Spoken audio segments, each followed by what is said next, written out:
I'm so glad we went live after Corey's very terrible pun. Are you sure? I can re-record it if you want. No, please don't. Please don't. I can repeat it. Okay. Okay. Hang on.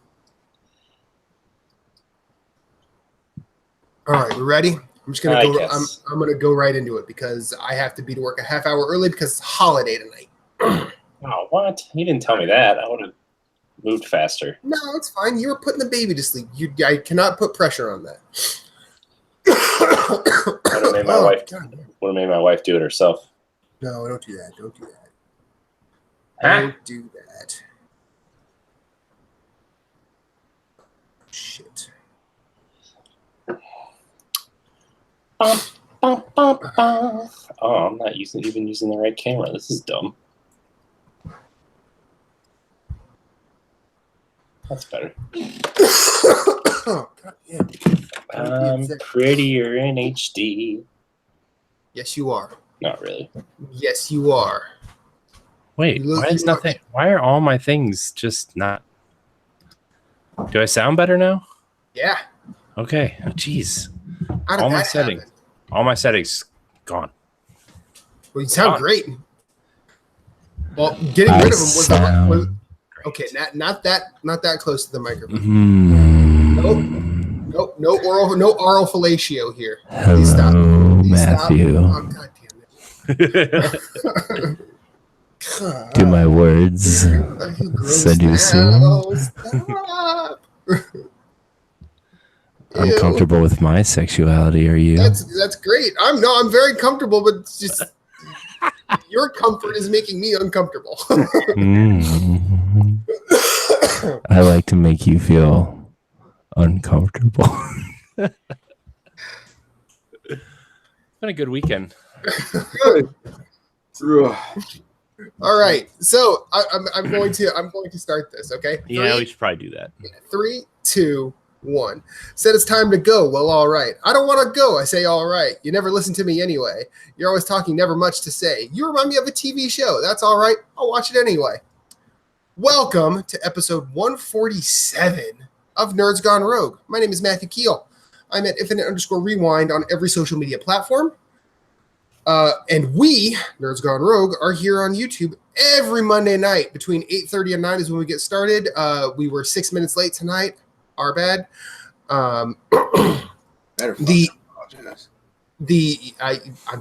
Moose. I'm sorry. Corey. I'm sorry. Viewers. Hey Matt, I'm sorry. Matt, can I ask you one question? Yes. What TV show do I remind you of? I'm not doing this anyway. Our content usually goes live. One of those special ones you have to pay for on the internet, isn't it? The edited video goes live every Monday at 7 a.m. on youtube.com/NGR Radio or any podcast service you might listen to, or Spotify or iHeartRadio. All those are where you can find us. Please listen. Please check us out. Please interact. You can send us emails at ngrradiopodcast@gmail.com. And then all of our content goes live on nerdsgonerogue.com as well. That is this show, NGR Radio B-Sides, and Moose's. Say hi, Moose. Heyo. Nerds Gone Platinum. You can find Moose at Sven, SVHENN, everywhere. And then the third voice you guys have heard asking me what TV show I remind him of, or he reminds me of. That's our video in chief, our fearless leader, Corey Derrick. Corey in HD 713. How are you, sir? I'm great. I did a lot of cleaning this weekend. Fantastic. Nice. I got rid of like over 50 articles of clothing, which one might ask yourself, why do I have that many articles of clothing? I don't know, but that's why I got rid of it. As someone who owns 115 hoodies, I don't have that question. Legit? Legit. Jesus. That's an addiction. Well, I had for a couple of years, I had this idea that I was going to get enough hoodies that I could wear one every day. That'd be awesome. Why didn't you do that? No, you know what? In this day and age, that is a sound plan. I like that idea. Why didn't you do that? You only need less than 200 more. How many did you say you had? 115? Yeah, so I need 250 more. Yeah, chop. Get No, on it. I know. I'm aware. But I also ran out of like. I also decided to start curating my hoodie decisions, and that's sort of put a damper on it. But yeah, how you guys doing? Great. Like I said, I did a lot of spring cleaning. Feel really Right. good about that. We went to the Cool. zoo today. Nice, It was awesome. cool. Nice. Yeah. We went and bought Subway and took it to the zoo. Sweet. Had a picnic at the zoo. It was awesome. Did Riley look at any of the animals and go, "Dada"? No, but she has started like making those noises. Okay, Like all right. like I mean, she started probably like a month ago, but she's like mama, mama, mama, and dad, dad, dad, dad, dad, dad. But she like she doesn't know she's saying it. She's just learning the. She says la, la, la, la, la, la, la, la. Yeah, Cool. yeah. And every morning she wakes up and stares at us and just like, go. And it's like, so what's that mean? I don't speak, baby. Damn it, baby! What are you saying? I remember when my buddy Martin had he and his wife had their son Aiden. There was one day I stayed over at his place, and for some reason the baby monitor was where I was, not where he was, not where he and the wife were supposed to be. But Smart. like he was well into talking. Like I don't remember exactly how old he was at this point, but it was like he woke up and you just hear him on the monitor just saying words. It's like he was going through all the words he knew. And because Martin and I shared an affinity for soccer, like Aiden, like he would always end up his words with a goal. I thought that was funny. Kids are hilarious. Yeah. Kids, man. Kids. Y'all play any games? A couple. Cool. Did you play any games, Matt? I did. One game. What'd you Only play? one. I've been sick all week. Partially because of being run down and partially because it's that time of year where allergies just tend to overpower the system. I've been playing Sekiro still. And I am now overnight I got to the final boss, and I am dying to that motherfucker a lot. But yeah, this game I was telling Moose before we got started, I think if I were to review this game and to give it a score, I would give it a 10. I understand that a lot of that is my love of From Software games, specifically the Soul series and Bloodborne, but also I don't think I would have given any of those games a 10 except Demon Souls. Yeah, like I mean they all would have been like, high 9s, but I don't think they would have. I think Demon Souls would have been the 10 just because for when it came out, it was so different. But Sekiro is vastly different than those games. And my favorite thing about it specifically is not this fight, but what this fight represents. And this fight represents sort of the culmination of everything you've done up to this point. And I think stepping away from it being a single character narrative, a nice arc and whatnot, and I think the side characters are really good too. But being as different as it is compared to most of From Software's recent output, like it is just different enough to be eye-opening in a very good way. And this game is,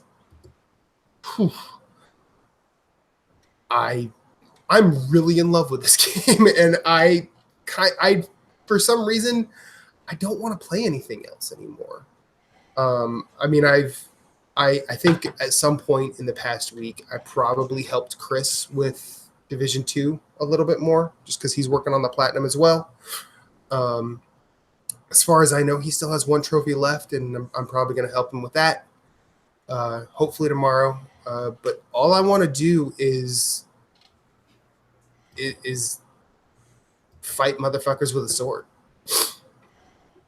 And I think that more so than any game I know of, I think this game captures the back and forth of sword combat really well, because you can come in and you can come in super aggressive, but you still have to defend.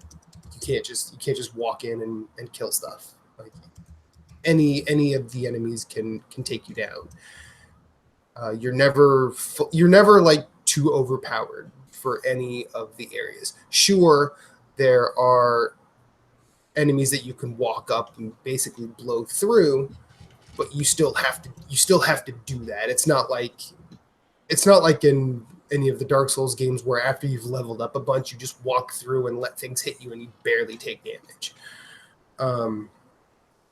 Yeah, this game is great, and I'm not going to talk too much about it, just because I'll probably be talking about it a little bit every show from here on out, which is going to get very boring for all of you. But hey, at least someone will be mentioning another game as much as Moose mentions Bloodborne. Am I right?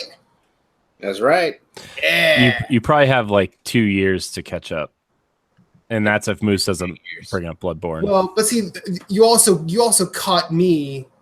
We started this at the point where I was like pretty comfortable with my Souls stuff, so I didn't talk about it every time, except for that game of the year that Final Fantasy beat Dark Souls 3. To be fair, that was Joey's fault. Yeah, well, I mean, it's a lot of people's fault,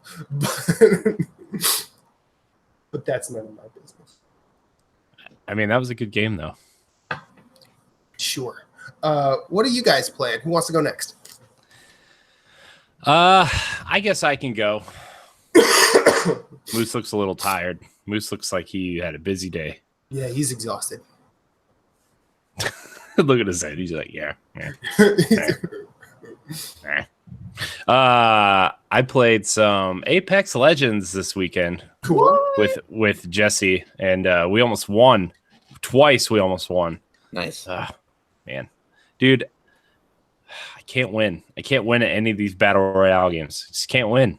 That's that and Fortnite are the only ones I've won at. Well, I mean, I haven't. It's 2 more games that I've won at. So, yeah. So we played. I mean, to be fair, I think you're probably better at shooters than I am, because I was a non-event. the match of Apex I won, because it was basically the 2 guys said, "You want to win? We'll get you a win." I'm like, "All right," and then we found some people that were actually like pretty okay with shooters. They're like, "Hey, weakling, go in there and distract him." So I did. I Leroyed myself and let them down me, and then the other 2 guys killed them, and that's how we won. They let me get the final shot on the final guy. That was like the 1 kill I got that entire game. But you'll get it, because you're better at these. You're better at shooters than I am, I think. Well, I mean, that's questionable, but sure. I play as Lifeline, so I'm more of like the healer type and whatever. But we almost won, and that was exciting, because like we were like in like the smallest circle ever, and we were just kind of like jumping around and hiding and dodging, and then it's just like, no, you're dead. Mm-hmm. And Jesse was almost dead, and I died, and he's like, "Oh crap!" And I'm like, "Jesse, you're dead." And then we went back to the title screen and started over. So that's how it went. It's a good time though. Play anything else? Played a lot of Tetris, and yeah, just kind of doing baby stuff mostly. But played Apex. Jesse and I finished our squad goals of Gears this week, so that was a good time. What else did I play? We played something else too, but now I forget. So Halo, I think. Played some Halo this weekend. Cool. Yeah. Halo's a good time. So that's kind of it though. Nothing really to like elaborate on. Mm-hmm. I know Moose played some new stuff. Oh boy, what did you play, Moose? What's the new thing? What's the new hotness in your Sega Genesis this week? I don't know. Played some of the Neo 2 Alpha. Ooh. Entertaining. A lot of fun. Yeah. Was playing with hatchets, which is pretty entertaining. Yeah, when I saw that picture, I'm like, is that Neo? Like hatchets, like axes, or is this like somebody's Like screen name? Like it. But like they have hatchets now. Like they did the dual swords. Again, dual short swords. And so now you have dual hatchets, they're actually pretty cool. Mhm. And then they did they allow you to do a little bit of character customization, but not too much. Like a lot of the stuff's like locked. So Okay. it's just like you get like presets, but you can go in and like see what you can change and whatnot. And it looks like it's going to be pretty cool being able to customize your own character. So it won't be focused on one character like the first game was? No, it's not focused on one character like the original. So, and then you could do male or female, which Okay. is cool. And then, so it was really weird because I know one of my complaints, and probably know a bunch of other people's complaints, like especially Saison in the Father of the Grind group, is like the elixirs the drop rate is like trash. So it's not like Bloodborne where you could be like, I'll go through this section like 2-3 times, get enough blood vials, and then go on to a boss or something. Yeah. Or they're not even like the Estises in the Soul series. So like you can't like find something to increase the amount that they heal you to get better healing. These are just like random drops, and like you can get gear that increases the drop rate and whatnot. But it was weird because it seems like it still works like the first game, but every time I'd go back, like when I would die because I was trying something stupid, because I was fighting all the revenants as many as I could, Right. and every time I'd go back to the shrine, it seemed like it refilled mine like to the max amount every single time. So I don't know if they're doing that for the alpha or if it's, I don't know, but they added something that's pretty cool. And I didn't try anything, but like you can summon people, and then it seems like you can summon blue revenants.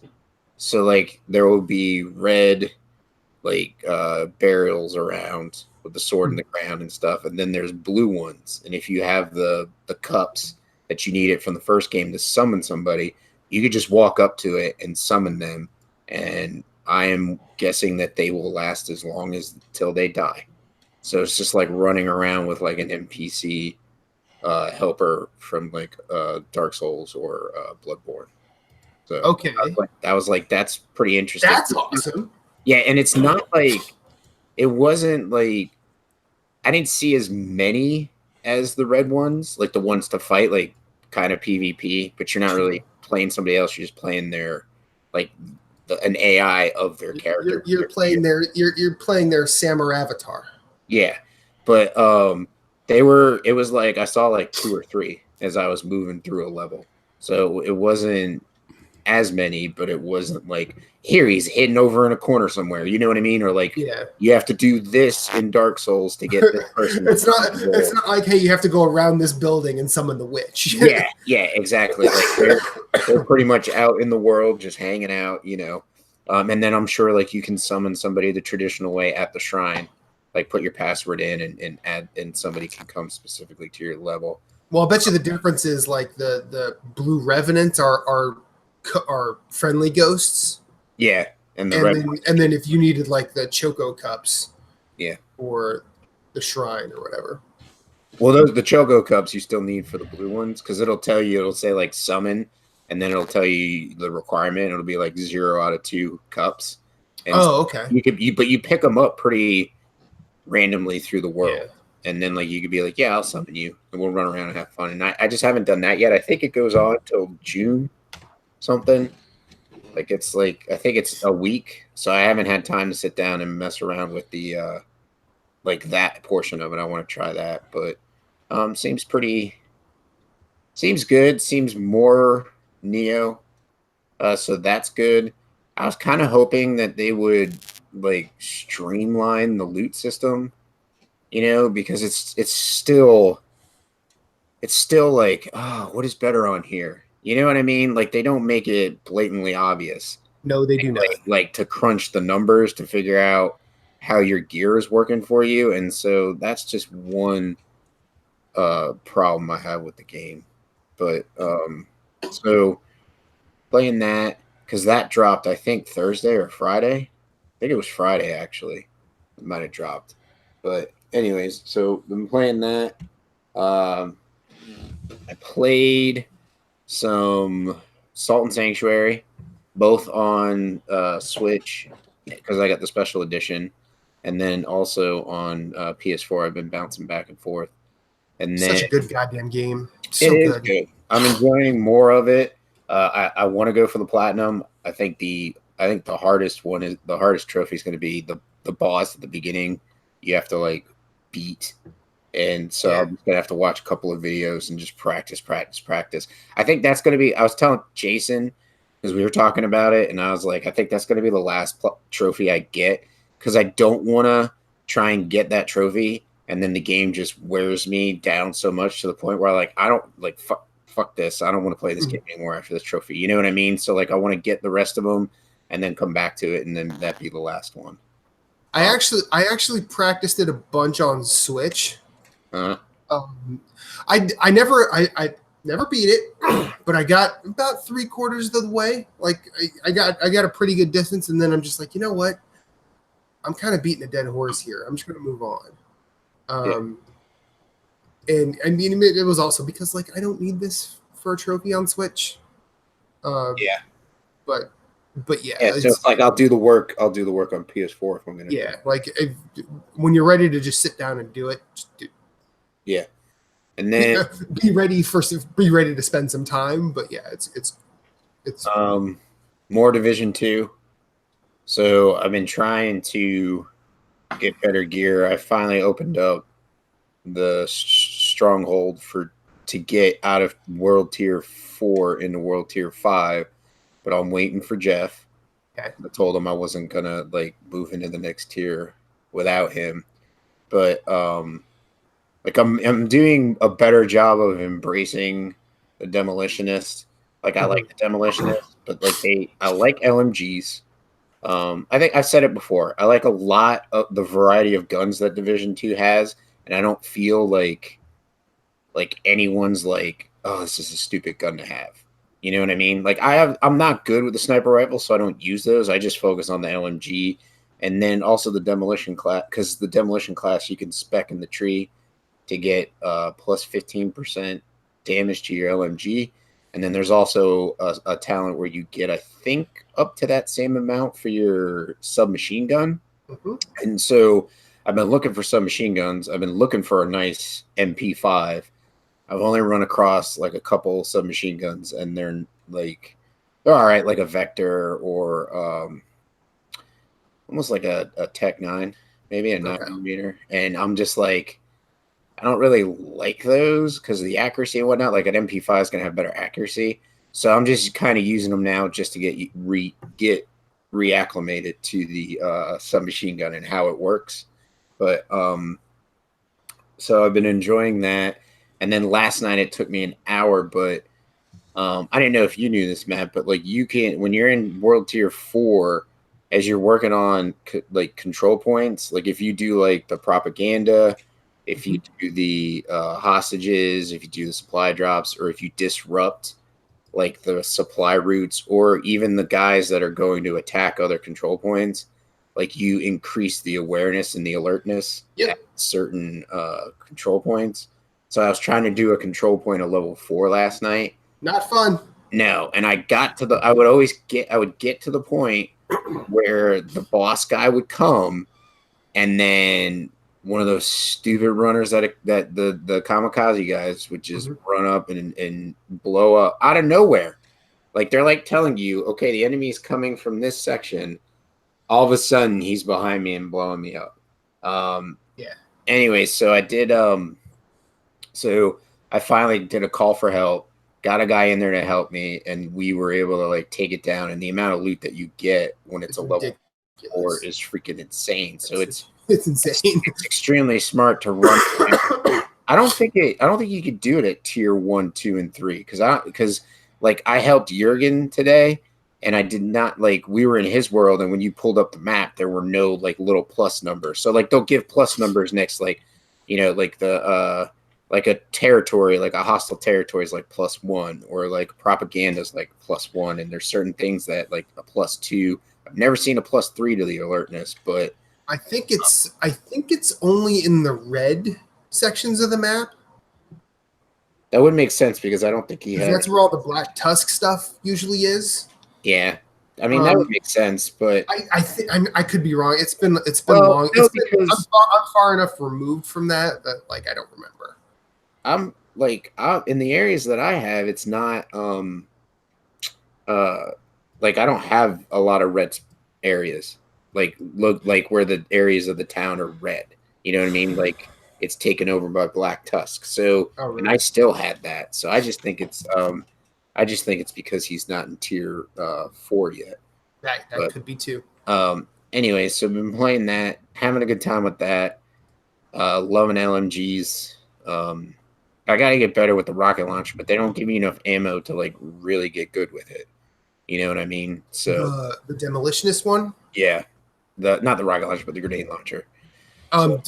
I always, with every perk that I did, I always, the thing I spec'd first was to increase the drop rate for special ammo. Yeah, I have that. Okay. I spec that first too, and so it does drop pretty frequently. You just have to like. I think there's there's something you can do that it increases it. Like I think with sharpshooters, if you get more headshot kills, ammo drops more often. Mhm. And then I think with demolitionists, if you get more explosion kills. So like if go into a side mission, or if you see like red barrels near enemies, shoot them instead of the enemies and kill them that way. Yeah, I think, and I could be 100% wrong. I apologize if I am. Jesse Douglas is in the chat. He has a couple of things to say. First off, I think he's correcting Corey because apparently you guys played Blackout as well, and you didn't mention that. Way to hold out on us. I mentioned Corey. it last weekend. Oh, okay.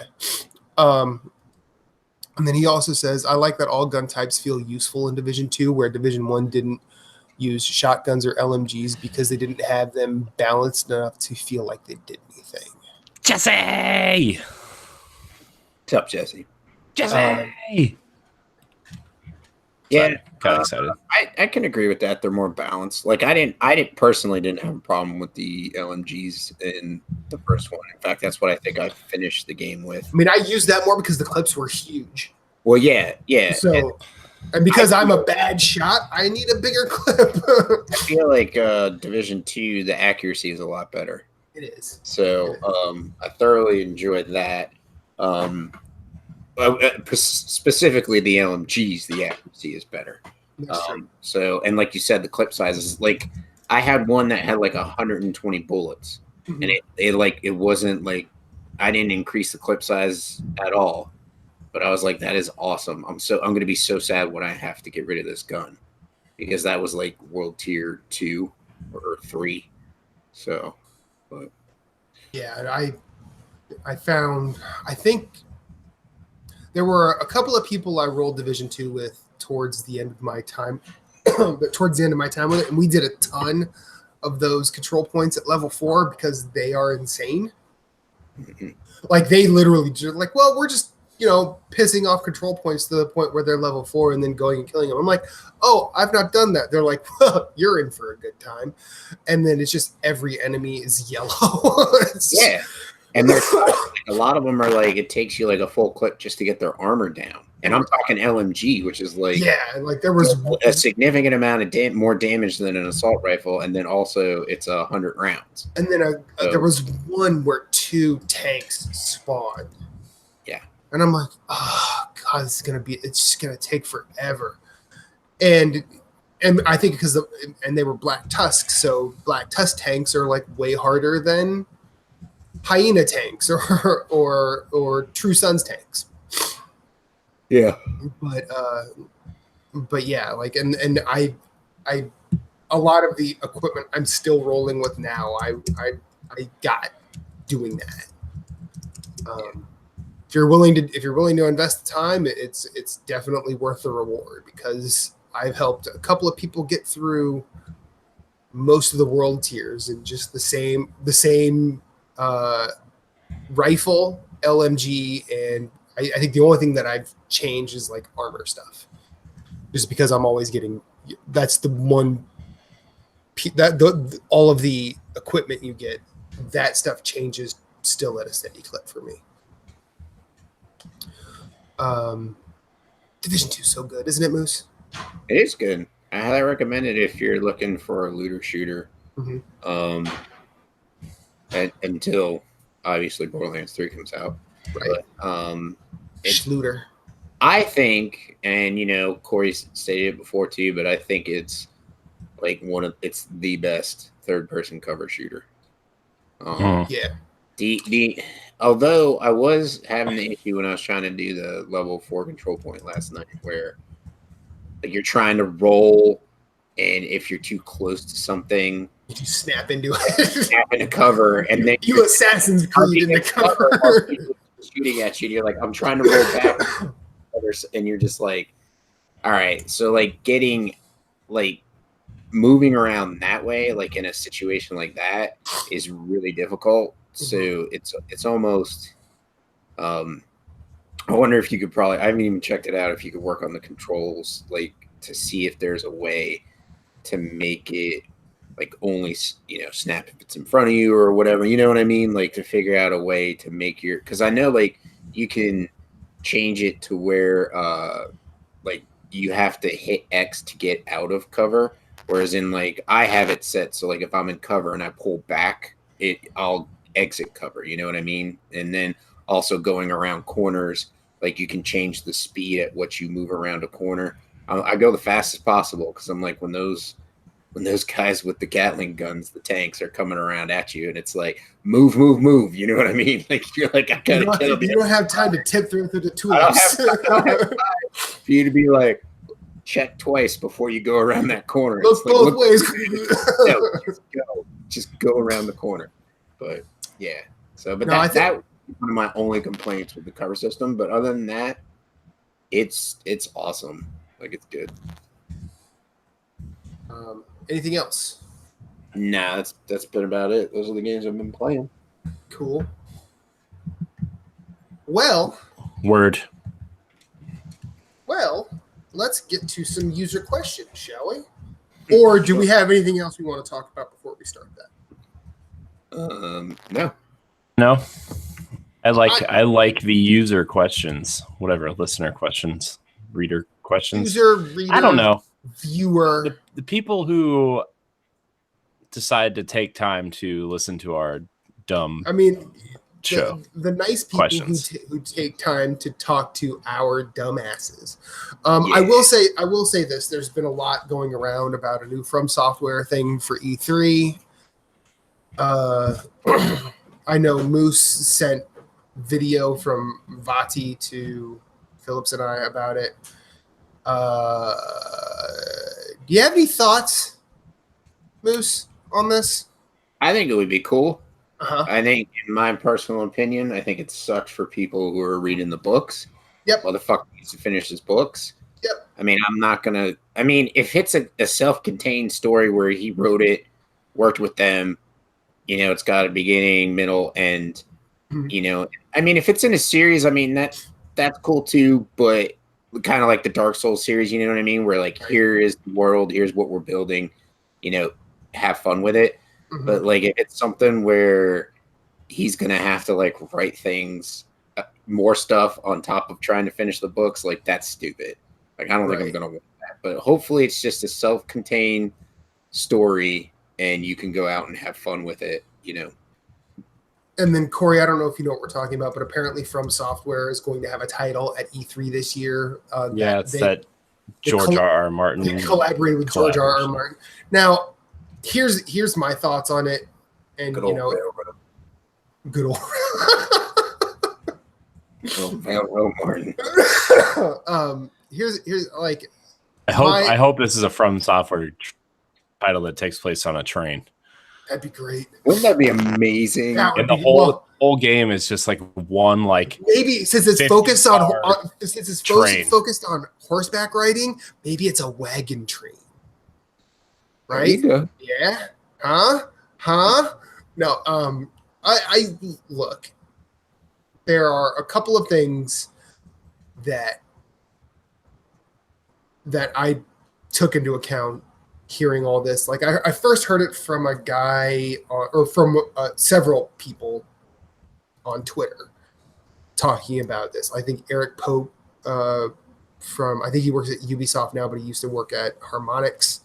He talked about it, and then there was another guy who talked about it, and then it just sort of spiraled from there. And then I saw this video from Vati saying that he's known about it for a couple of years because of his sources. All of that is well and good. As far as Game of Thrones goes and the implications here for George R.R. Martin, I want to drop a little bomb here. My guess is Game of Thrones ain't getting finished. Yeah. I feel agree, 'cause he's not getting any younger. I mean, Tom Clancy books are still coming out, and he's been dead for what, almost But 7, 8, they 10 said years. they won't be finished. yeah, like he's gone on record saying these aren't getting finished. This isn't going to be a Wheel of Time thing where someone comes in after I'm dead. Like, Yeah, he's like, if I die, it's done. it's done. Yeah. And as far as I'm concerned, like what people want to think about season 8, and I know Rough Dog, Moose, and I kind of voiced some things last episode. I think that was sort of his attempt at finishing the books. Now, I know he bowed out from the series a couple of seasons ago, and I feel like his bowing out sort of times with the series taking a turn downward. But if Game of Thrones doesn't get finished, guess what? Life's still going to go on, and it's probably better that it doesn't get finished because that way people can still talk about it. That's how it will stay alive. And what we know here's what we know about Great Rune, which is this supposed game that's going to be shown at E3. We know very little. All we know is rumor and speculation.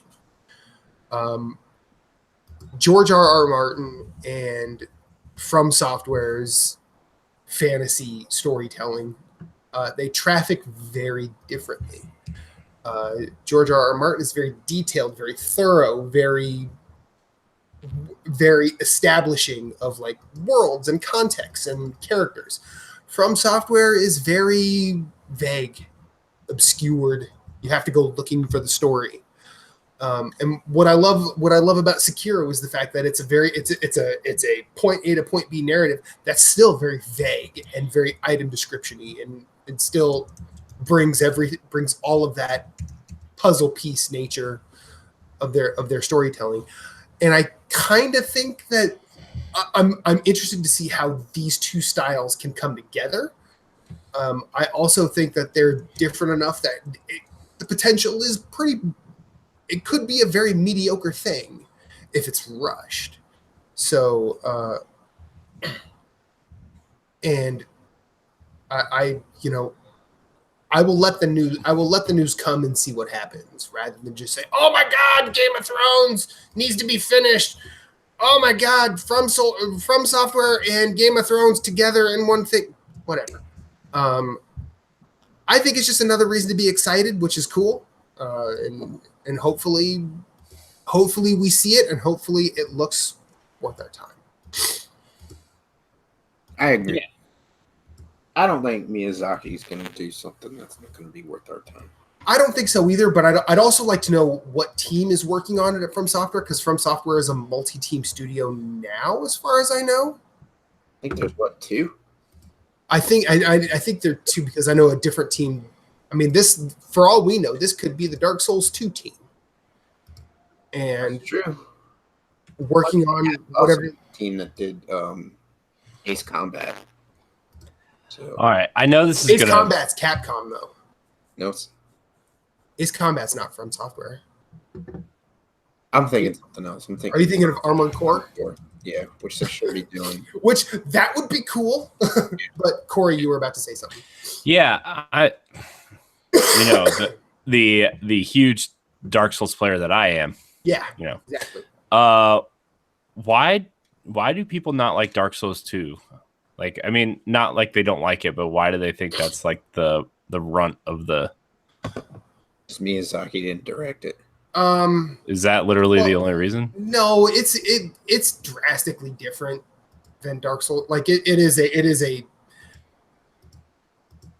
Okay, so Dark Souls is very much an extension of Demon Souls. Dark Souls 2 is kind of a look back at Demon Souls in a weird way. But isn't that why don't people like Demon Souls? A lot of people like Demon Souls the best. So a lot do, but I think the predominant one is Dark Souls 1. I think people say Dark Souls 1 is the best. At least more people say that. Or probably more people now say Bloodborne. But Dark Souls 2 is, I don't think Dark Souls 2 is bad. It's definitely the weakest of the series, and that's because all of the boss fights are very similar.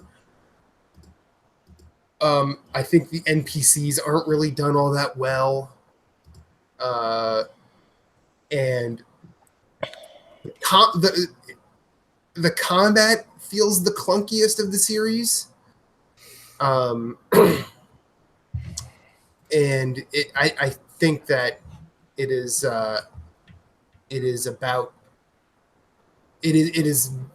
way too long for what it does. But that said, Dark Souls 2 specifically does some interesting things. Like it messes with health bars in a way that is different than 1 or 3.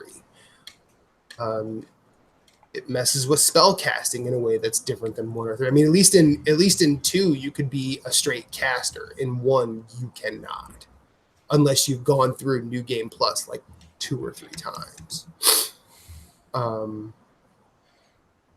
But it's honestly, I think people bag on it because it's just the one that's really different. I just had always kind of wondered why, and I don't know. Like, I watched some gameplay of it. I mean, it looks a little bit like the way the character moves looks different and everything. But I just thought like maybe they were just trying something different. I didn't really know what the reason was. I was just curious. I mean, a lot of it is like a lot of when you get into that conversation on a lot of things, it tends to just be zeitgeist type stuff rather than actual dissertation. Because some people there are probably people out there in the Souls community that bag on Dark Souls 2 just because it wasn't more Dark Souls 1. But if you want to really get into the, like, critiquing it, Dark Souls 2 is nowhere close to a bad game. Like it's just not. It's just different than 1. It's different than 3. Did that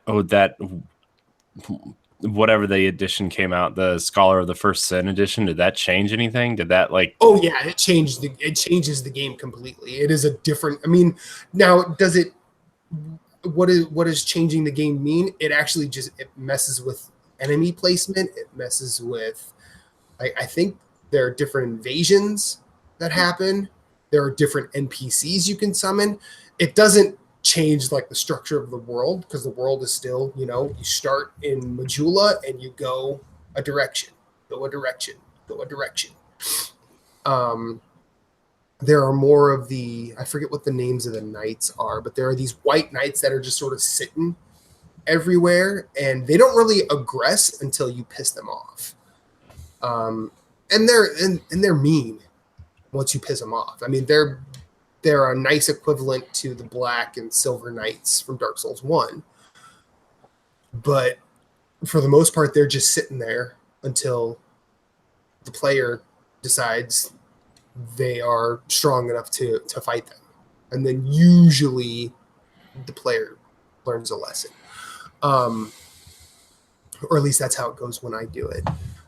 But the Scholar of the First Sin, it messed with it in a lot of good ways. In fact, it messed with it in a way like I kind of hope they come back to the series in like a few years and do that to all of them, because that would be kind of cool.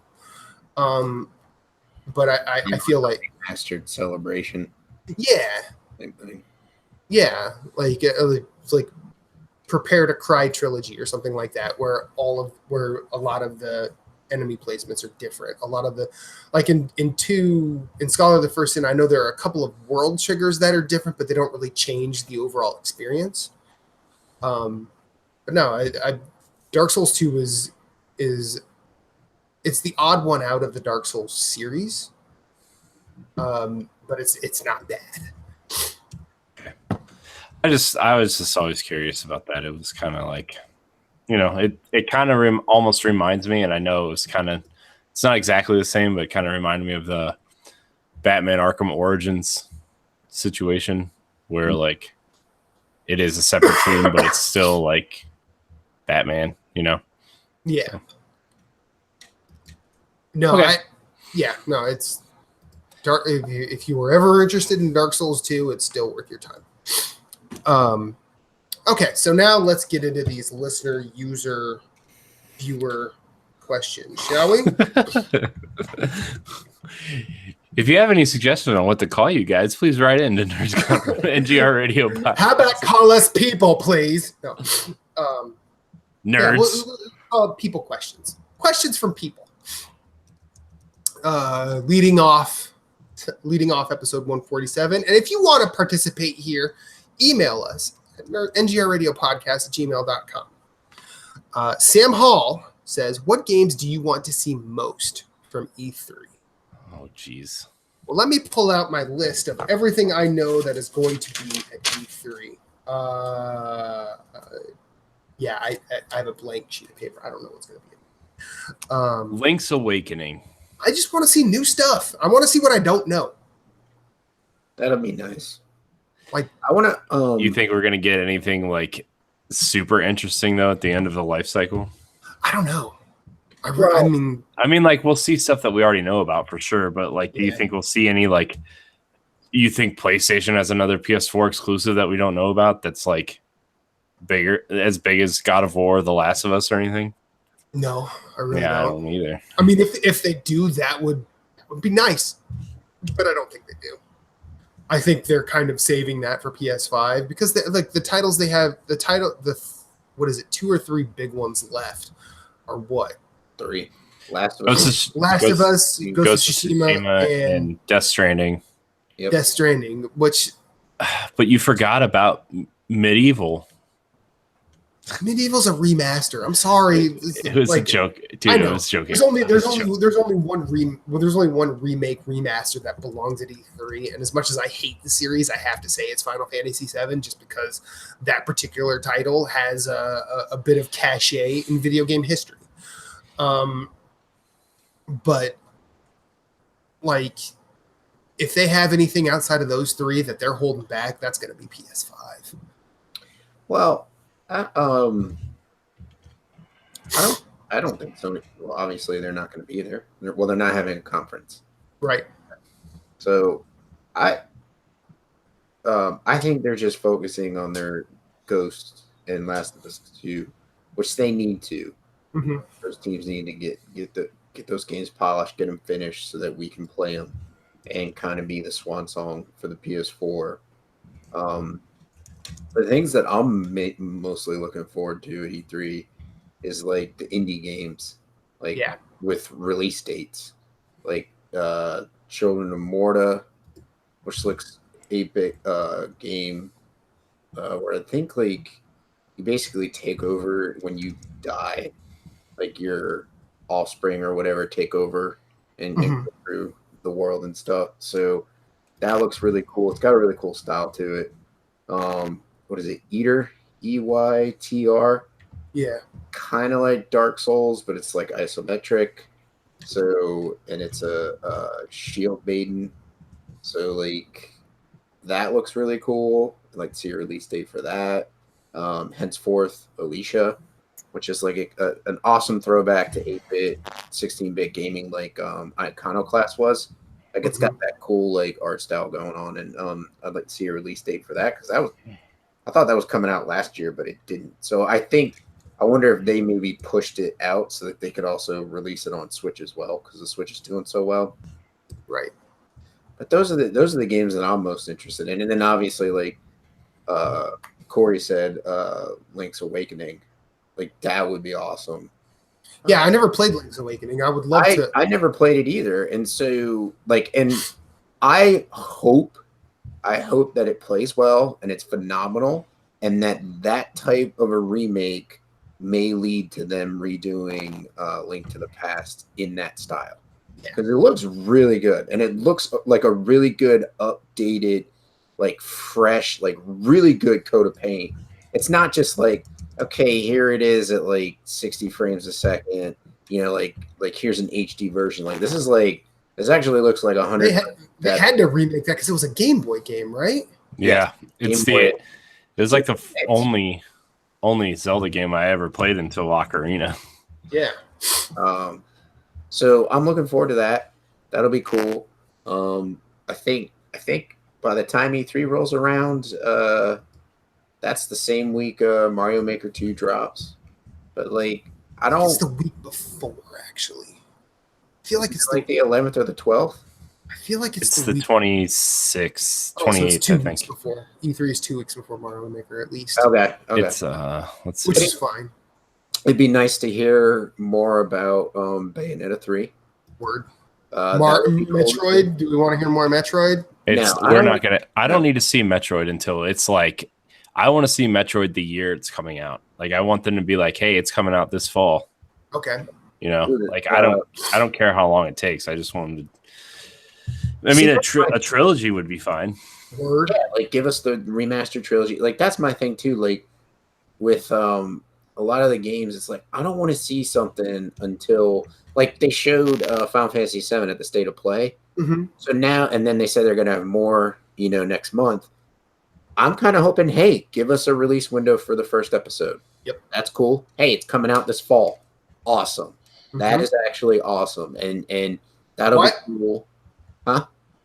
I think with that, they need a release date for the first episode and a timetable on all of it. Yes. And I also stated that in our, you know, like, yeah, I think you did on platform. State of Play. I was like, I want it to be like a timetable where like, okay, here's the release date. And then it's like, every 6 months or every year.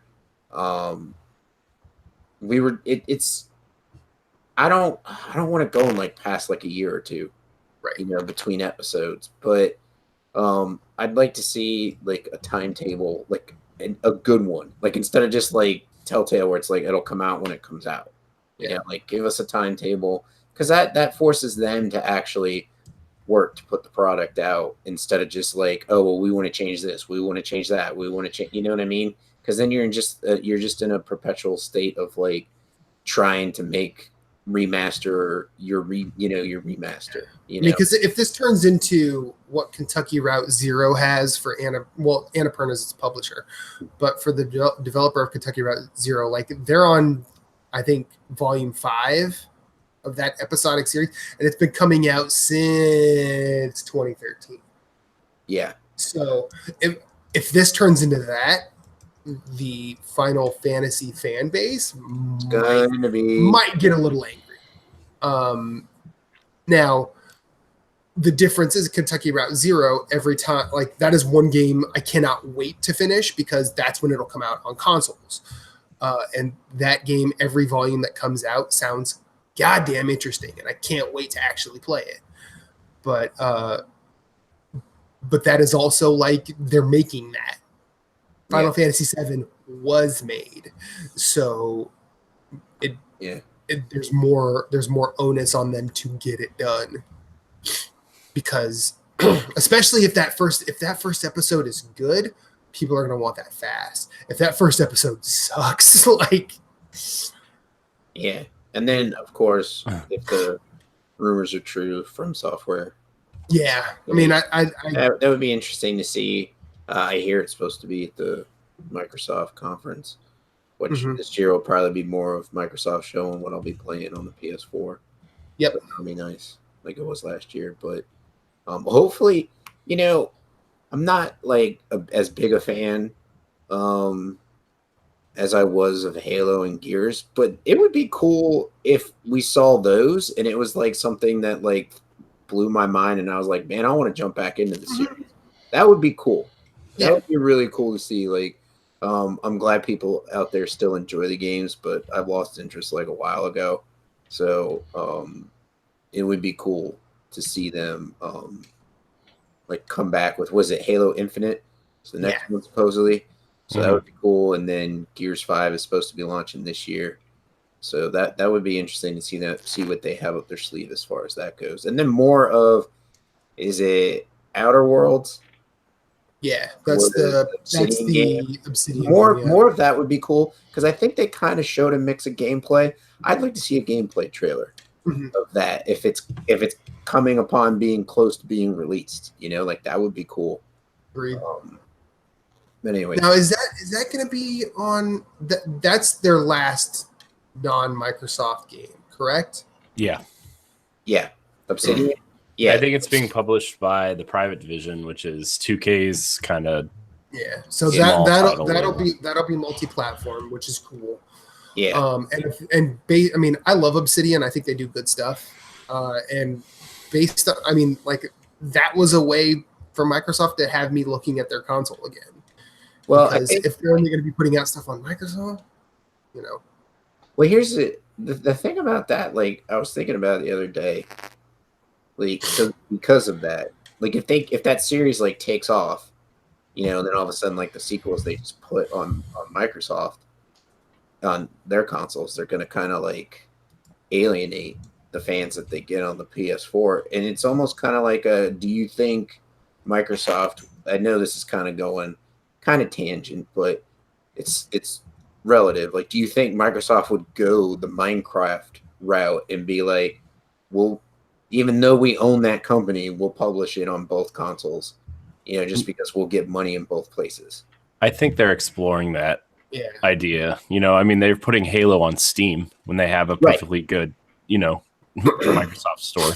I don't know if you call it perfectly good, but it's a capable. Well, it's selling it. they have a store. Yeah, that's that's what you know what I mean. Like, I think I'm sorry, Corey. I know. I hear Philip shit on it all the time, and I'm like, no, it's pretty bad. The Microsoft store on PC is pretty bad. But you're right; it is capable, and it's a place that they can put Halo. Yeah. So I mean, it looks like, I think with like their smaller style games, like Gears and Halo will never be on PlayStation, I don't think. But like, something like the Outer Worlds, like if they're putting this much money into it, they might explore the possibility of putting a sequel or whatever Ninja Theory's next game is, or you know what I mean? Like some of these smaller games. I mean, Cuphead's on Switch. The rumor is Ori and Battletoads are going to come to Switch. There's been rumors floating around that Rare Replay Deluxe might be coming to Switch too. So I mean, like, there's possibility. That'd be a way for me to buy them. That's for sure. Yeah, that's what I mean. Does Nintendo have a direct lined up for E3? Yeah, it's that Tuesday. Okay. So they got something where we'll be able to see. Yeah, that'll be the last thing usually. Mm-hmm. And then there's 8 hours of live stream afterwards. So do we think we'll hear anything about the handshake image? No. What?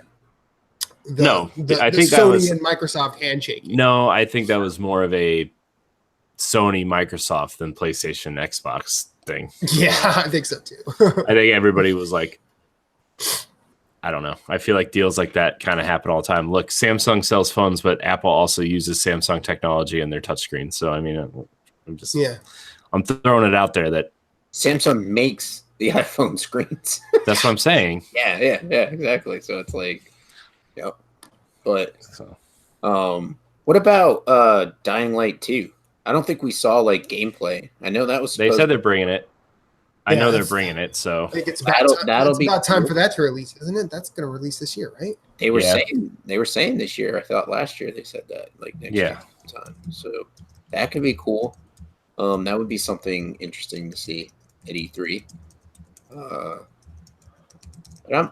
I'm just like, God, I've got so much to play.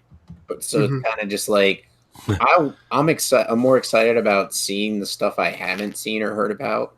Yeah. The stuff I know about, because like you almost don't want to ruin it for when you play it. You know what I mean? Like you want to just go in completely dark and be Mhm. like, "Hey, I'm playing this game like, and I've never seen. I don't know very much about it." Like that's the kind of enjoyment that I'm looking forward to. So, like Yeah. I know Blasphemous, which is like a side-scrolling game, 2D, like looks like it lives in the Dark Souls world. Yeah. And hopefully that comes out this year. And if it doesn't, then it's next year. So but I think from Sony, I think I'd like for them to come out on whatever they do and say that they've cracked the code on PS3 backwards compatibility, and a lot of that is on PS5. I would like that, me personally. I would like that. I think that I don't think it'll happen. I don't expect it, but I would like it. I think that would be cool, Mhm. but I mean, they sunk so much damn money into that PS Now, so like that's the problem. You pretty much almost eliminate the need for PlayStation Now. If you do something like that, especially with PlayStation 3, True, but I don't know. I would like it. I don't think it'll happen though. we can move along. Anything else? E3. Mm-mm. now Bring us games and we will devour. bring us games we will play. It's like If you bring them, we will play. Yeah. Okay, so let's move on to the next question. Thank you, Sam, for your question. Next, the man, the myth, the legend, Deshaun Malone, has a multi-parter for us. yeah, thanks. Thanks, Deshaun.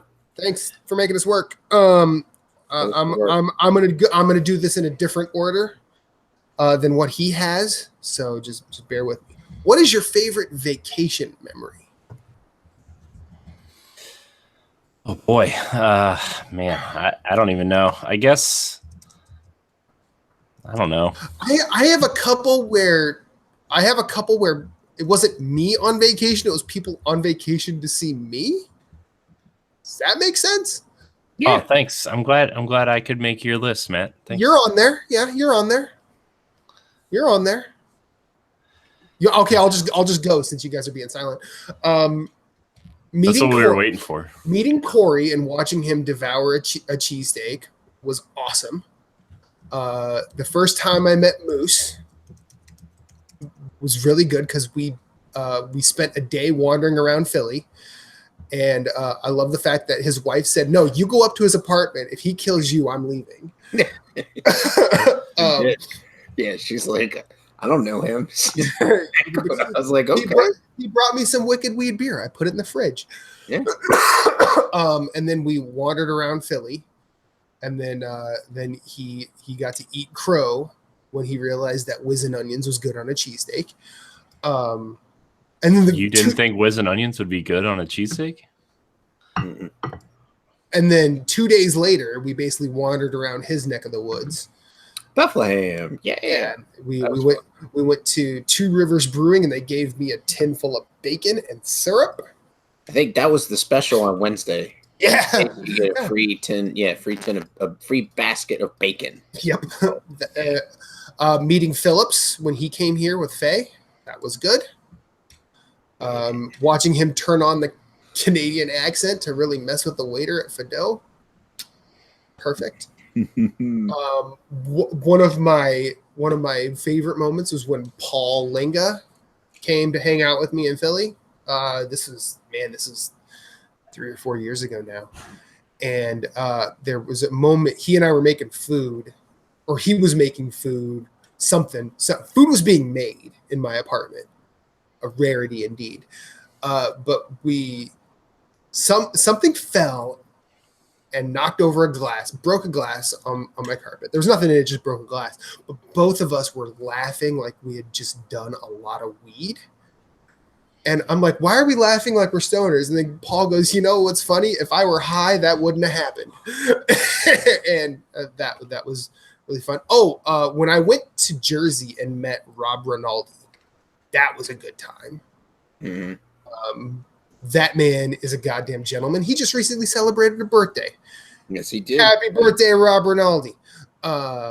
Old Man River. Now, if we're going to talk actually me going on vacation, one of my trips with my ex to Romania, I actually got to meet one of my favorite soccer players at the time. It's pretty interesting.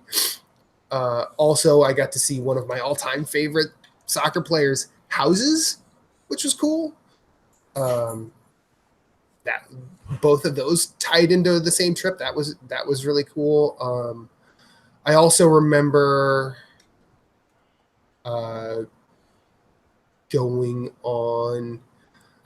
going to Disney World for the first time in Florida was really cool. But what stands out from that was going on the Tower of Terror in MGM Studios, because that's one of my favorite rides ever.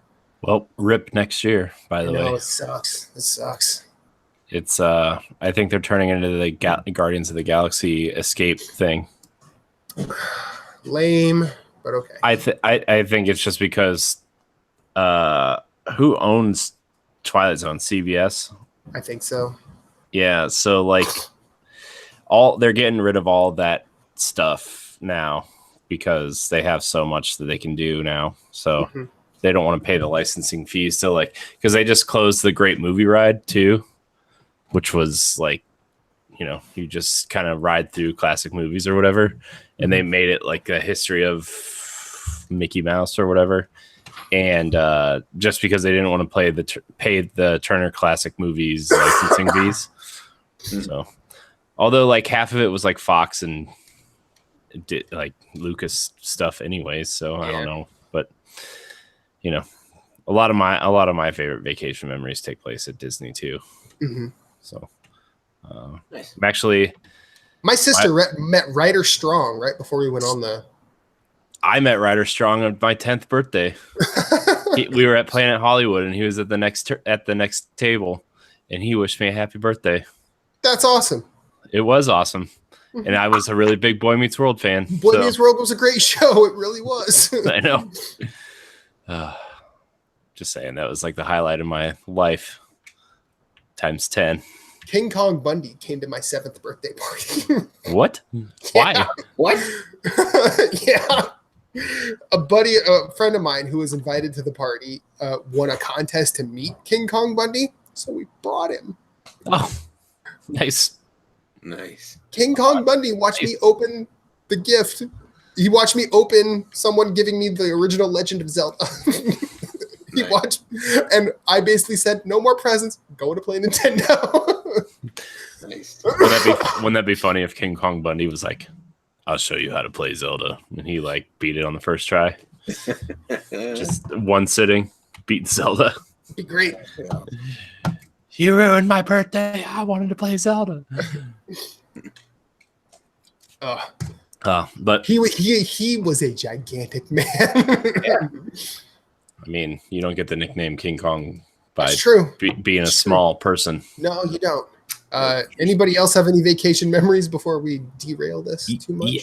I mean, I have a lot. Like, it's just hard for me to pick. Like, I guess when like, not the first trip, but the second trip we went to Disney, Sana and I went to Disney together, was pretty awesome. The first time is like, I mean, if you guys never been to Disney and you go down there for your first time, it's pretty overwhelming. Yeah. You know, especially now. So I don't think she enjoyed the trip as much because she was overwhelmed. Plus she got sick like halfway through, and it was not a good time. But I think the second trip we went was pretty awesome, you know, because she kind of knew everything at that point, and it was a good time. Disney's always a good time. I think Cool. like I know a lot of people like kind of make fun of me for this, but Disney's like my favorite place to go for vacation. I know a Like, lot of people that are adults that love Disney. There's Yeah. nothing wrong with that Disney's like it's got a lot of good touches Mhm. to it for adults. Like it's pretty cool. You know, like I want to go back myself because I haven't been to Disney World since 2000s, like the very early 2000s. Oh geez, well you're in for a treat because it's But it's all different now. Yeah, it was like 1997 when I went. It was a long time ago. yeah, it's been a while. So I mean, they've opened like let's see, Star Wars Land, Toy Story Land, and Pandora all open since I went last. So yeah, I think we're gonna try and go when my sister-in-law takes our niece and nephew. We're gonna try and tag along with them and go with them. I think it'd be fun. yeah, we want to we really want to take Riley, but she's like we have to wait a couple years to take her because she's not even a year old yet. So like Yeah. my wife came up with this idea and I didn't disagree with her. Like since I've been with Sana, my dad and I used to hang out a lot, like do stuff together, like go see movies and stuff together and hang out and stuff. And like she's like, why don't you go with your dad and make it just like a guy's trip? Because my dad loves it down there. Like my dad like almost refuses to go anywhere else on vacation. That's how much he loves it down there. Wow. And he like I think it would be really cool if like me and him went down and just had a trip together. So we're trying Do you to bro at Disney? Just bro it out. I mean, kind of, yeah. Go around to Epcot, eating Drinking? real crappy food. So be awesome. Most any vacation memories from you? I enjoyed my trip with Kelly out to Memphis. That was a lot of fun. We saw Alabama Shakes. Memphis is a fun trip. This is I like- a fun trip. I like Tennessee. I liked when I went to Nashville to see the Black Keys. It's always a good trip.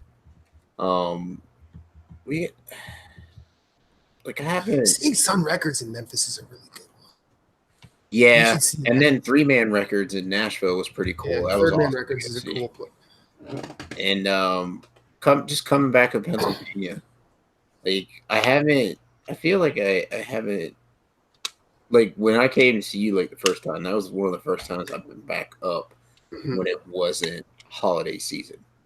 Right. You know, like coming up for Christmas or Thanksgiving, like I was coming up in the off season and hanging out. You know, like that's a lot of fun to go see like the old stomping grounds, and enjoy that. Niagara Falls, going to Canada when I was younger, that was a good trip. I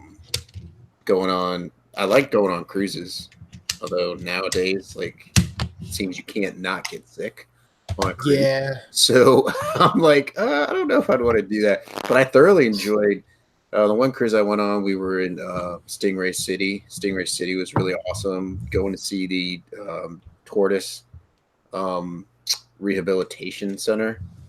That Cool. was really cool. Like checking that out. Like some of the tortoises there were like so old and like just huge, like just big. Like they were awesome, and so that was a pretty cool vacation. So I like to do that again, like get on a boat, because like it's a pretty good bang for your buck when you're taking like a day in each place. Do you want to read what Jesse says in the chat? He's got some good. Yeah. Got some good ones. He has a real going. Mine was when I visited a friend in Cali and partied at Will Ferrell's stepsister's his father's house, and I got to see pictures of Will Ferrell's family on the walls. That's crazy. And then he also says he's going to Disney this year with the kids for the first time, so I'm sure that will be at the top. Jamaica for our honeymoon was amazing too. Oh, I bet you it was. I could And then imagine that. Alan steps in. Disney's awesome. Jesse, don't go to the Magic Kingdom the first day. Dollywood for the win. Why not the Magic Kingdom for the first day? It's just like It's just like the generic Disney What are experience. you, wanna goddamn tourist? Damn. I mean, you That's should. cold, Jesse. That's cold, man. You know what, Jesse? You do what you damn well want to do with your kids. Yeah, I Fine. agree. You know what? Go to the Magic Kingdom. Ruin it. Be a generic tourist. I'm just kidding. No, Magic Kingdom's probably a good place to start, to be honest with you. It's just like when people go with me to Disney for the first time, not that that's happened in like, Since Sana. yeah. But like everybody always thinks like the Magic Kingdom is just like the Disney experience. And I always just feel like, no, we got to go here first. We're going to go to Hollywood Studios and ride Tower of Terror and Rock and Roller Coaster first. Corey has his own machete order of going to Disney. Yeah, I do. I mean, Magic Kingdom's great, but like, just want to like. I mean, I personally liked Magic Kingdom, but like, I felt like MGM and Universal were where I had my most fun. Yeah. Like I enjoyed wandering around the worlds of Disney when I went 22 years ago, but I still remember going on the Back to the Future ride. I still remember going on the Tower of Terror. I still remember everything about MGM and Universal. See, I've only been to Universal once, and like I don't remember having a good time when I was there, but that was also like 12, no, longer than that, like 20 years ago. So I remember my mom almost got sick on the Back to the Future ride. For some reason, I thought that was amazing. time travel is not for everybody. It's not. Really fucks with the equilibrium. So Deshaun's the next part to Deshaun's question. I'm just going to move on if y'all don't mind. Uh-huh. How many I do slices? mind. I'm just kidding. How many slices of pizza have you consumed at one time? Jesus. When and could you do it now? Now I want to clarify just for the panel because I clearly can't ask Deshaun this. Is he talking like grabbing and eating at a time, or just like in one sitting? I think Probably he in means- just one sitting. I don't think he Just means like, I don't think I've ever tried to eat more than one piece of pizza I mean, at I've like a sandwiched time. two together and done it, but I've not gone more than that. yeah, because you're an animal, but that's all right. Right. Well, we've established this. I mean, Animal. I could still do a full. I could still do a full pie. Yeah, I mean, I think the most I've ever done. I think I've eaten like 2 large pizzas at once. Yeah, I've cleared a pie and a half. I don't think I could do that. I mean, I couldn't do it now. I don't think, especially now. But like, See, and it also depends on like pizza. Like, how big is the pizza? I mean, What like, kind of pizza are you talking about? Because I'm like, going by like generic Domino's large pizza. Yeah, like you a know? 16-inch pizza. I feel like I could kill one. yeah. I mean, I could. I've definitely eaten like a whole pizza before, like especially, yeah. I mean, I remember one of the first times. I think it was one of the few times Reba and I actually went to my apartment. She's like, "Well, I feel like pizza for dinner." I'm like, "Okay." I ordered 2 pizzas. She's like, "Why did you order 2 pizzas?" I'm like, "Oh, you'll see." And she watched me eat a full pizza. My wife did that the first time we got And pizza too. she's just sort of looking at me in awe. She's like, "You never eat this much when we go out to eat." I go, "Yeah, because That's not pizza. right." And she's like, "Well, so I guess pizza's your favorite food." I go, "Actually, it's not. I just can't not eat it in mass quantity." Yeah, we had great a lot of work to do this past week, and so they brought pizza in on Friday, and it was like it was insane. Like the pizza slices were like this big, like they were huge. It was like a 24-inch pizza, and like I put like 3 of those away on Friday. Oh yeah. And then like I ate a 4th one after I got home because I was like, I'm not going to the gym. I'm so like because like I rarely get that place's pizza, which it was like delicious, but I'm just like that a 24-inch pizza like that size. No, I could not put away, but like their smaller one where it's like 16 inches, I could probably put away because I like New York style. So then like. I mean, like Pizza Hut's fine, Domino's is fine. Yeah, John's trash, but like Papa John sucks. I don't mind the thicker crust, but I also like the thinner stuff. So yeah, that's my favorite. If I could only eat one kind, it would be that kind. So. I'm about the same. I just, like at work every so often, or at least when I used to have a chance to work day shift, like they would do pizza every so often. And if I was ever on that day, I would go to like my boss and just say, hey, when everybody's gone through and had pizza, just let me know. I'll clear some of that away from you. She's like, what do you mean? You're going to take it home? I go, yeah, that's it. I'm going to take it home. I'm going to take it home in my belly. and she's like, all right, I'll let you know. Like, and then I would not take my lunch till later. And she's like, I think everybody's had a round. I go, okay. And then I would text her and be like, pizza's gone. Yeah. She's like, what do you mean it's gone? This is not a math problem. It's gone. All that's left are boxes, and I'm not eating those. But yeah, and then they somehow find a way to make boxes out of dough, and then you could eat the box after you eat the pizza. Nah. that is our dark future. And then his final question is, what are your favorite hip hop albums of the 90s? Do you guys have any input here whatsoever? Nope. Pass. No. Okay. Sorry. Well, I actually, Deshaun, I want you to take a look at this. I've dedicated my wall to you. These are all 90s hip hop albums. I think the only one that could really be, I'll move over just so you can see the ones I got over here. I think the only one that could really be disputed in this selection is Massive Attack. Early on in Massive Attack's life, because this didn't come out here till 1990. It was released in 89 in the UK. But it was actually put forth as like the first great British hip hop album, and there's a lot of rapping on it. It just doesn't sound like anything else on here. Notable exceptions here, it was hard for me to not put this on there, but I felt like it was too easy if I put it on there. Wu-Tang's albums, but yeah, like anything here. Beastie Boys, Check Your Head, Ill Communication.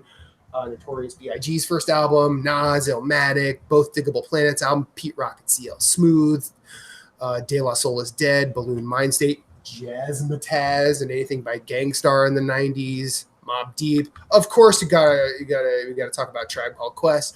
Queen Latifah's first album, still good, as is Pharcyde's albums. But there are plenty of others. The 90s were a great era for hip hop, and they're still massively influential today. I'm not going to talk too long because I will just bore my co-host to sleep. So that wraps up Deshaun's question. Final question of the night. Christian Staterman he says, found your show about 2 months ago and I'm loving it. How have you guys stayed in the game for so long? They don't let me take a day off. That's not true. I'm just kidding. It is true. He's here. He's here by force. Yes. What you can't see is there's a gun where his camera is that's pointed directly at him. If he shuts it off before I turn the chat off, it fires. It's true. No. I don't know. I mean, I feel like it's still fun. Like we've had a couple of bumps in our time here, but it's still fun. Just like I like podcasting's fun. Hanging out with friends is fun. I like talking with my friends. And yeah, like I wouldn't want to do it with anybody else other than these two chuckleheads and Captain Canada. So. Yeah. So yeah, I think I scared him away. That's probably true, but that's okay. I think honestly, I think Captain Canada had a lot of personal shit going on. I think he's prioritizing his stuff correctly. That's probably smart and to prioritize. You know. Yeah, I mean, if his shoes on my feet, I'd probably be doing the same thing. just because, it's a tough time for him. And I know that he needs to find what solace he can, where he can, when he can grab it, he needs to grab it with both hands. I think he's doing the right thing. I love him. I miss him. I think we all do. Mm-hmm. And take care of yourself first, bro. Word. There's always a chair for him. His table. A digital chair. Yep. But I don't know. I feel like it's been relatively easy to keep doing this. It's never felt like a chore. No. Yeah. Yeah. I mean, like, and Moose does it twice a week. Because I'm out of my mind. I mean, I do it twice a week. Thanks, Matt. I forgot. Gina. Sorry. Gina. I'm an asshole. I know. Matt forgets about me. It's fine. I don't forget about you, Corey. I forget about your other stuff. Forgot about me like you forgot about Dre. I never forgot about Dre, but I also know that like Dre's best stuff was with NWA. Sorry, hip hop fans. But yeah, no. I guess the easy answer is we've stayed here for long enough, not being shitty to each other. I feel like there have been times where we've come off as shitty to other people, and we've usually found a way to sort of say, "Hey, this is what it is." But I also think that, like, first and foremost, we're just not shitty to each other, so it's really easy to keep coming back. That's true. And I think largely, if there ever was a question, we could talk about it amongst ourselves and figure it out. So yeah. Yeah. We've stayed here by not being shitty. Fact of life. I think maybe there's probably some things that have come out of my mouth that have bordered on shitty. Yeah. But Lord knows I don't remember all of them right now. Shame. Probably, yeah. Yeah. Or maybe all those times I've talked shit on Final Fantasy or Metal Gear Solid, and I'm pretty sure that has probably turned some folks away. No, that's fine. Who cares? Yeah.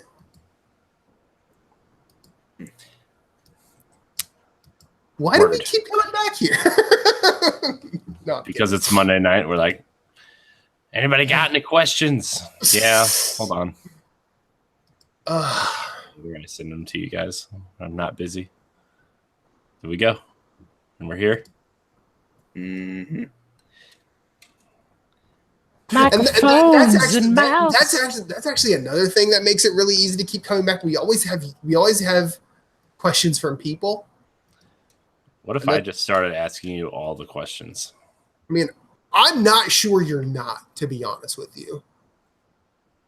Oh, okay. I'm kidding. But if you want to ask me questions, go right ahead. Ask me anything. I asked you one today.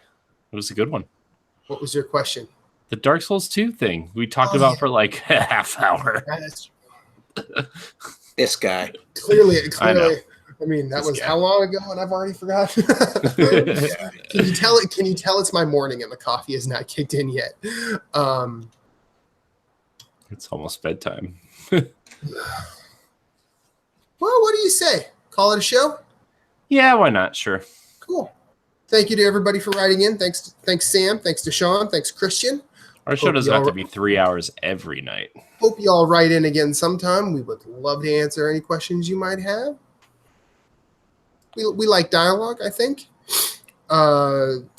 This has been episode 147 of Nerds Gone Rogue. My name is Matthew Keel. You can find me at infinite_rewind on every social media platform in the known universe. Anything I might do will be found at nerdsgonerogue.com or youtube.com/NGR Radio. Which Moose. I actually found out there's a way to change that, so I'm in the process of changing it to Nerds Gone Rogue. Awesome. There's a way to change it, and I'm trying to figure it out. Cool. Sorry, I just had to Great. throw that out there. I meant to tell you that before we started, and then I I forgot. appreciate it, but if that changes, I will be so happy. Moose, where can we find you?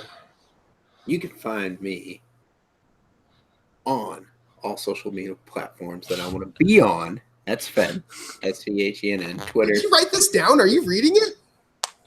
No. Guys. Twitter, Twitch, Instagram. He's got little screens in his sunglasses that just I list do. everything for him. Anyways, you can also Are listen those to Google glasses? me, Jason, and Jeff discuss the PlayStation platform.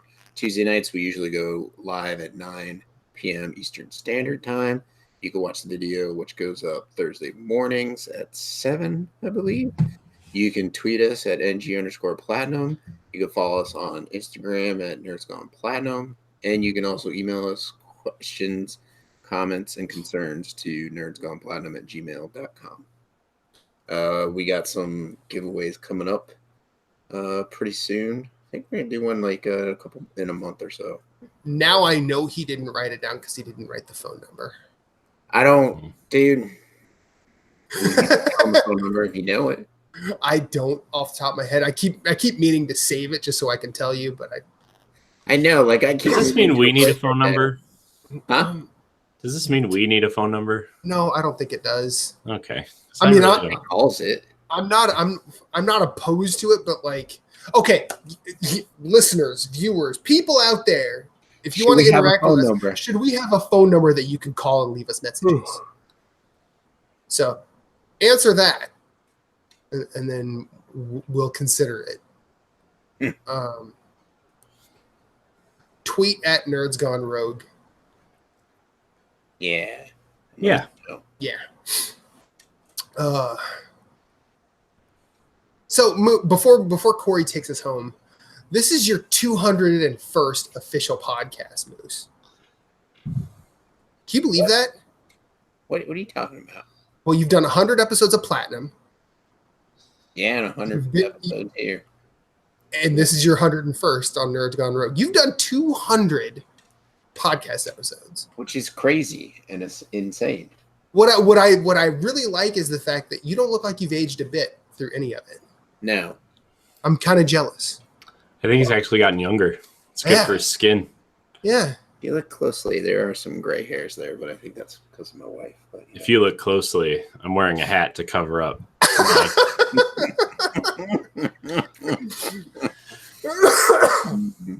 Yeah, I found my first gray hair like a few months ago, and I haven't seen one since. Oh, that's good. Matt's got gray hair, but he can't grow a beard. Yeah, cannot. It happens. Whatever. Happens. Corey, take us home. Okay. You can find me on Twitter at CoreyNHD713. You can also find me on Instagram and Twitch at CoreyNHD. I actually streamed this weekend a few games, so that was You did. I did. Nice. It was a good time. I also forgot to open my chat up, so if you watched, thanks. I think Matt might have popped in, and I think Frank Clark popped in once, I did.